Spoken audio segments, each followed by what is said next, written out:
Assalamualaikum warahmatullahi wabarakatuh. Halo teman-teman pecinta kisah misteri. Jumpa lagi dengan saya Dika di Kisah Hororku. Gimana kabarnya teman-teman semua? Baik yang ada di Indonesia maupun yang ada di luar negeri pada saat ini. Semoga saja kita semua diberikan kesehatan, rizki, dan juga limpahan rahmat oleh Allah Subhanahu wa Ta'ala. Amin. Pada episode kali ini, ada sebuah kisah yang dikirimkan oleh Mas Adi tentang sepupunya yang pernah dilamar oleh jin dari Gunung Kawi. Gimana keseruannya? Simak terus kisah ini sampai habis. Tapi, sebelum kita mulai kisah ini, ada baiknya kalau kita semua berdoa, karena apa yang terjadi pada kisah ini bisa saja menimpa kita semua. Sudah siap teman-teman? Terapi merinding dimulai.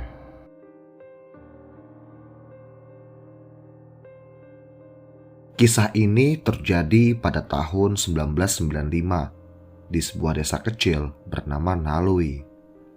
Dulu, Mas Adi tinggal bersama pamannya untuk bersekolah karena desa asal Mas Adi belum ada SMA di sana. Di rumah paman Mas Adi ini memang tinggallah kakak sepupunya yang bernama Ayu. Ayu ini bisa dibilang adalah seorang bunga desa yang memiliki kecantikan alami. Kulit putih, hidung mancung, dan juga sikapnya yang ramah bisa dibilang membuat kecantikan Ayu menjadi komplit. Banyak sekali pemuda kampung yang terpesona dibuatnya. Namun, Ayu saat itu tidak pernah mau menerima lamaran dari pemuda yang ada di desa. Bahkan, lamaran dari pemuda dari luar desa pun banyak yang ditolak oleh Ayu. Padahal, mereka semua bisa dibilang memiliki penghasilan yang mapan dan juga bisa menjamin hidup Ayu. Ayu sehari-hari hanya membantu ibunya berjualan di pasar. Dari pagi hingga sore, kesehariannya dihabiskan di sana. Di suatu hari, ada seorang pemuda yang entah dari mana berbelanja di toko milik Ibu Ayu. Dan kebetulan saat itu, Ayulah yang melayani pemuda tersebut. Lumayan lama mereka berdua berbincang di sana. Dan ternyata pemuda itu bisa menarik perhatian dari Ayu. Dan hal itu terus saja terjadi tiap minggunya. Di suatu hari, ada seorang nenek-nenek yang memberitahukan kepada Ibu Ayu kalau anaknya kini tengah didekati oleh seorang jin hitam yang memiliki niat tidak baik kepada Ayu. Hal itu pun sontak membuat Ibu Ayu kaget. Segeralah Ibu Ayu pun memperingatkan anaknya. Namun Ayu masih saja bersikeras dan tidak mau menggubris peringatan dari ibunya. Karena Ayu merasa lelaki itu sangatlah baik dan bukan makhluk halus seperti yang dituduhkan. Bahkan kini mereka sering bertemu walau itu terjadi di belakang sepengetahuan orang tuanya. Hingga pada suatu hari Ayu pun menyampaikan hal yang sangatlah mengejutkan kepada kedua orang tuanya. Kalau si pemuda itu ingin meminang Ayu. Awalnya sempat terjadi penolakan dari Ibu Ayu yang tahu kalau si pemuda itu bukanlah manusia. Namun, Ayu tetap saja bersikeras kalau pemuda itu adalah manusia biasa, bukan jin yang dituduhkan oleh ibunya. Hingga tibalah hari di mana pemuda itu ingin datang melamar Ayu di rumah. Saat itu Ibu Ayu sengaja mengajak nenek yang dulu pernah mengatakan kalau pemuda itu adalah jin.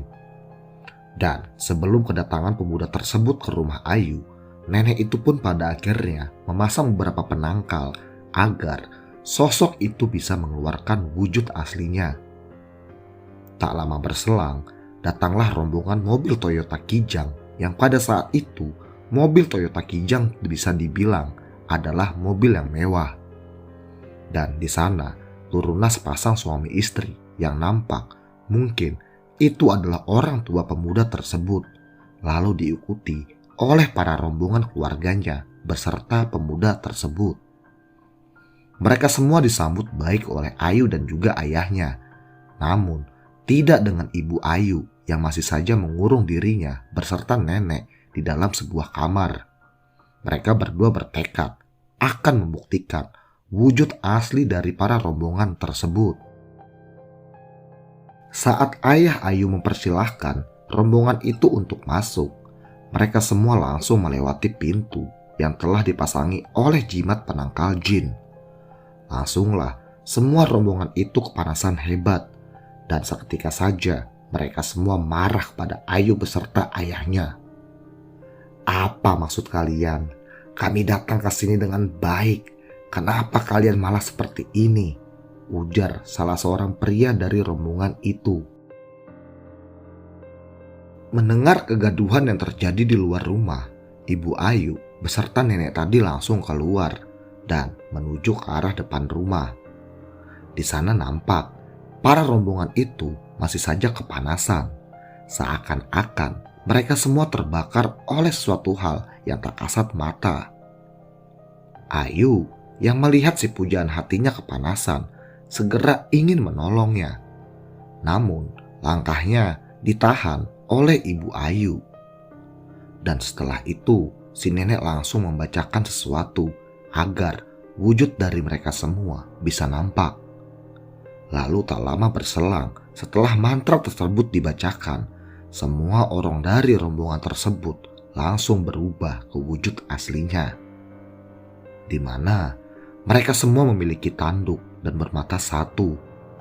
Badan mereka pun berbulu dan juga memiliki taring yang membuat Ayu sangatlah kaget, dan seketika saja Ayu langsung pingsan.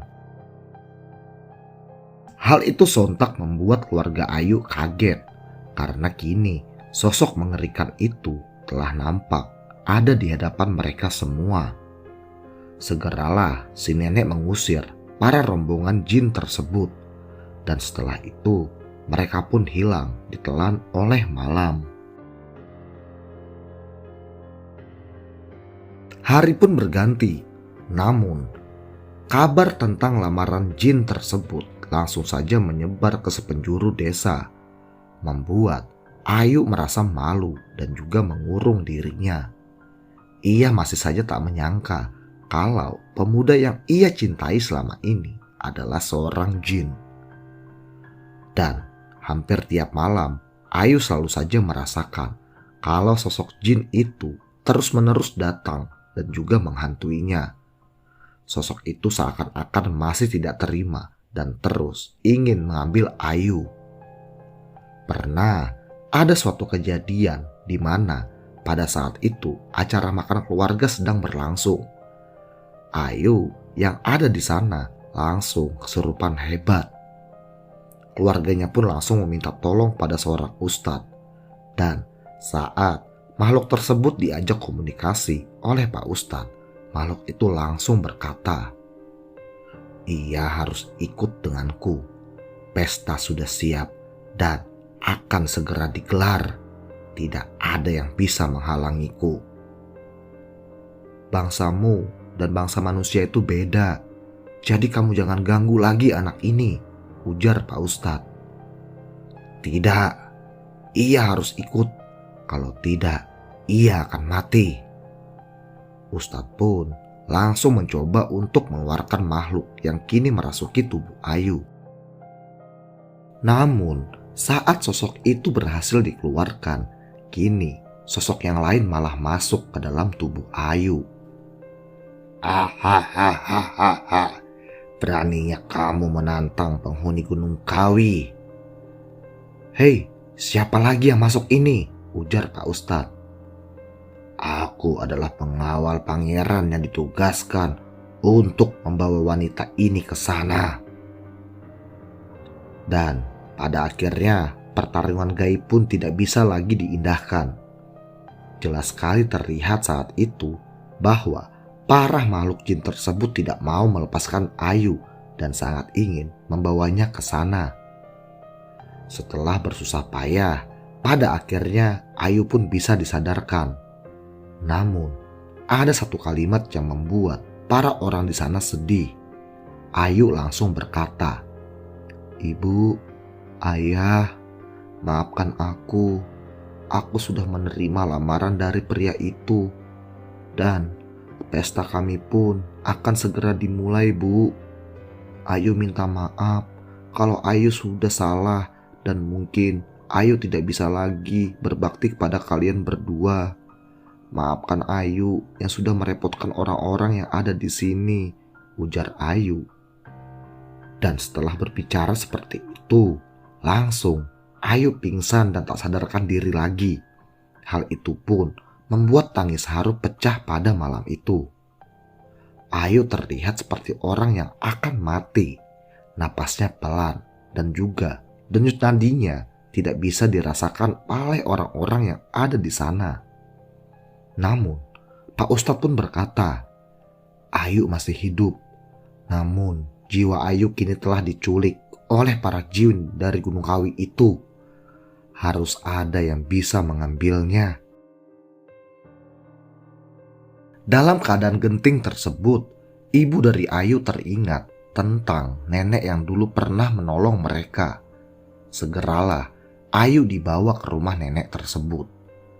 Sesampainya di sana, si nenek langsung kaget melihat keadaan Ayu yang sedang pingsan. Ia langsung saja mencoba menerawang melalui mata batinnya. Dan nenek itu pun langsung bercerita kalau Ayu saat itu sedang berada di sebuah pelaminan yang begitu megah. Di sana sedang ada sebuah pesta yang sedang dirayakan. Dan terlihat juga tamu undangan dari para bangsa jin sangatlah banyak. Setelah itu, si nenek langsung tersadar dari penglihatan mata batinnya. Ibu Ayu lantas bertanya, apakah Ayu bisa diselamatkan? Lalu si nenek itu pun menjawab, "Insya Allah, dengan izin Allah, semua bisa saja terjadi dan tidak ada yang tidak mungkin." Lalu si nenek pun kembali memejamkan matanya. Ia pun seketika saja langsung pingsan dan tidak ada lagi yang tahu apa yang terjadi dengan nenek dan Ayu pada malam itu. Lumayan lama mereka berdua pingsan dan setelah 1 jam lamanya akhirnya si nenek pun sadar. Lalu tak berselang lama Ayu pun ikut sadar juga. Ayu terlihat seperti orang yang kebingungan pada saat itu. Saat ia ditanya, Ayu menjelaskan kalau tadi ia merasa sedang ada di sebuah pesta pernikahan yang begitu megah. Dan saat pesta sedang digelar, tiba-tiba saja ia merasa pusing dan juga gelap. Dan setelah sadar, ia malah sudah ada di rumah nenek yang menolongnya ini. Setelah kejadian itu, Ayu lebih banyak berdiam diri. Ia pun terkadang terlihat lebih banyak berbicara sendiri tanpa ada yang tahu dengan siapakah ia sedang berbicara. Dan karena cintanya yang dalam kepada jin tersebut membuat Ayu pada akhirnya menjadi stres dan mendapatkan gangguan jiwa sampai kini. Bahkan saat cerita ini ditulis, keadaan Ayu masih saja stres seperti orang yang gila. Ia sama sekali tidak mengenali orang-orang yang ada di sekitarnya. Keluarganya pun sudah berusaha mengobati Ayu baik secara medis maupun non-medis. Namun, keadaan Ayu masih saja tidak berubah sampai sekarang di usianya yang tepat di 45 tahun. Mungkin teman-teman semua penasaran dari manakah sosok jin tersebut bisa tahu tentang keberadaan Ayu. Ternyata jin tersebut adalah sosok jin yang dibawa oleh seorang pedagang yang sedang mengaji ilmu pesugihan di Gunung Kawi. Ia ditempatkan di salah satu toko yang ada di pasar tempat Ayu dan juga ibunya biasa berjualan. Dan dari sanalah jin itu bisa tahu keberadaan Ayu. Pesan terakhir dari kisah ini, perbanyaklah berdoa apabila kita sedang beraktivitas di luar rumah, karena bahaya ataupun godaan dari setan bisa datang kepada kita semua. Oke, teman-teman, sekian dulu kisah dari saya, Adi. Semoga kisah ini bermanfaat. Sekian, terima kasih.